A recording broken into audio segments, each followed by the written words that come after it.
Greetings. So there has been great progress towards environmental accountability in US enterprises, with major accomplishments taking place between the early 2000s with, if you do recall, the Green IT debate, to today as companies are pledging to strengthen their adoption of a so-called circular economy strategy as part of their environmental, social, and governance posture, or ESG. Now, while investors have long focused almost exclusively on financial metrics when assessing risks and opportunities, ESG's promises to add a significant layer in the corporate risk assessment capability, and that is good news. The IT asset disposition and recycling functions are a critical component of ESG. Where else in the IT asset management lifecycle would you find more environmental risk than in the hardware disposition and recycling functions with direct impact on ESG? And so companies and organizations need to ensure that these components, that is sort of the IT hardware asset and end of life, and the final step to recycling, are added in their ESG systems and subsequent reporting. Now, from our perspective, how compliant are US organizations, or at least how ready are they to incorporate ITAD, that is end of life, in their ESG obligations? Well, the jury's still out there. There is great progress, as I noted, but a lot more needs to be done. Let me start with the rates of ITAD adoption or outsourcing. By that I mean how many US companies are currently using qualified external vendors and professionals to handle end of life for their IT assets.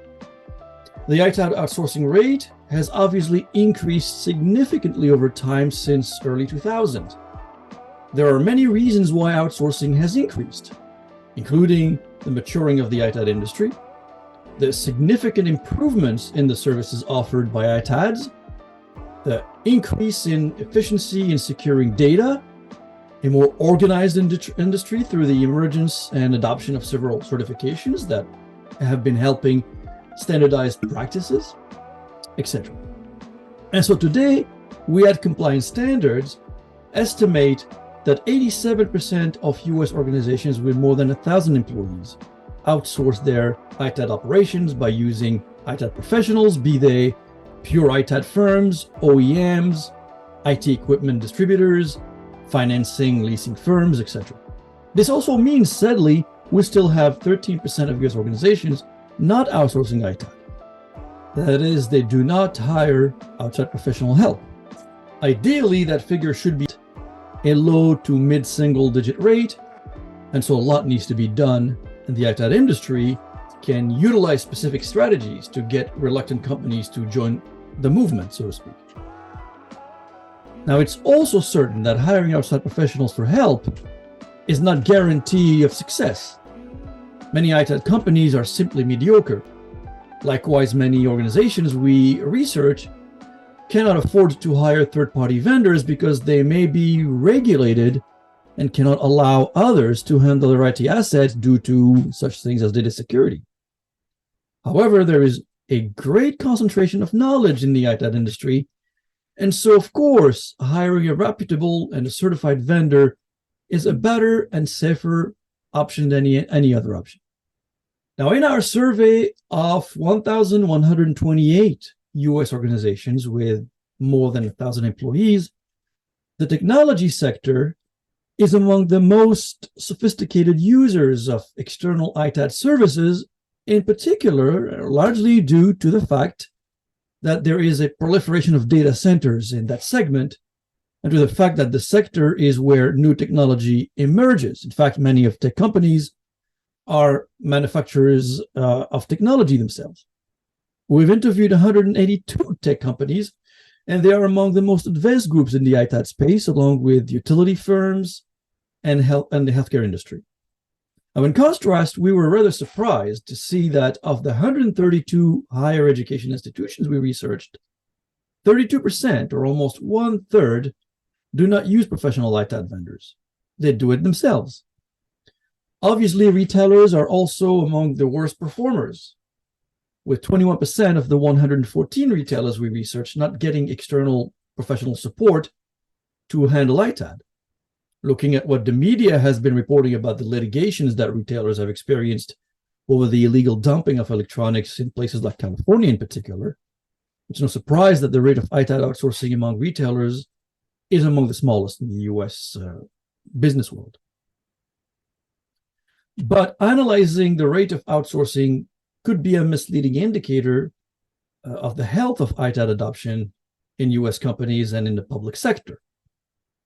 Having a high rate of outsourcing ITAD does not obviously guarantee compliance. In our research, we asked the companies about the disposition methods they use when they retire their hardware. And the results are rather shocking, even among the companies that also hire third-party vendors. Now, the first important finding in the research is that there is no single disposition methods that companies use. They use a multiplicities of methods, multiple methods, some legitimate and compliant, others not so. For instance, while a substantial proportion of companies use ITAD vendors, OEM, leasing, financing companies, and distributors call it the normal ITAD ecosystem. Now, the same companies may be using such methods as the use of municipal programs, reselling directly to employees, donating to charity, and other methods. In fact, listen to this.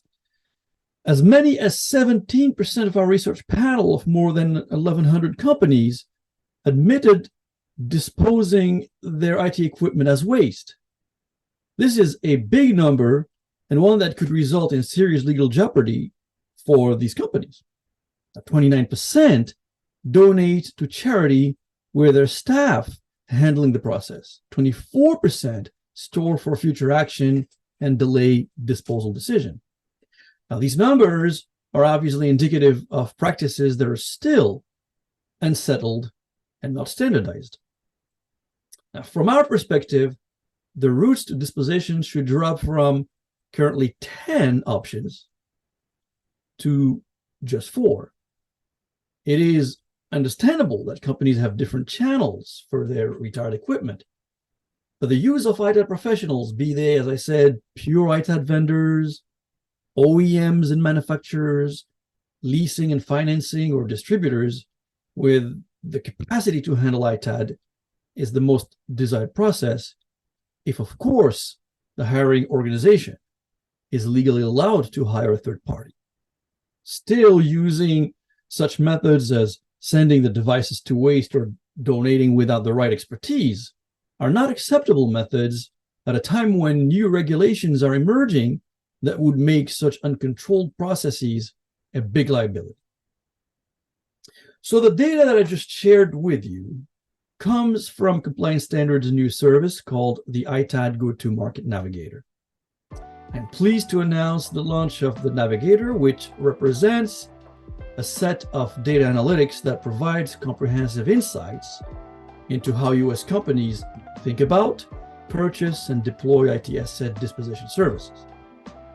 The data focuses on 9 vertical markets of U.S. organizations with more than 1,000 employees, and is also segmented into 5 employee ranges. ITAD Go-to-Market Navigator is specifically designed for data-driven CEOs and other senior leadership to make sound decisions based on real statistics and in-depth research. The Navigator was designed with ITAD companies' sales and marketing executives in mind who require rigorous understanding of the ITAD market to design best-in-class go-to-market strategies. As I said, the data is segmented into key verticals to understand behaviors and purchasing patterns and identify sources of profitability. The research is subdivided into 8 installments. They are ITAD adoption. We're looking also at the big practice of ITAD management. We're looking at the big story of ITAD compliance. We'll be sharing data on how companies educate themselves on issues of ITAD. Section 5 is about ITAD economics. Section 6 is about ITAD vendor selection process. Section 7 is probably the biggest, with focusing on operational issues. And finally, we look at the last section, which is sort of general IT discussion. Within each section, data is analyzed, research is summarized and broadcasted. To learn more about the Navigator, reach out to us using one of the contact information listed here. Thank you for your time, and until we speak next time, goodbye.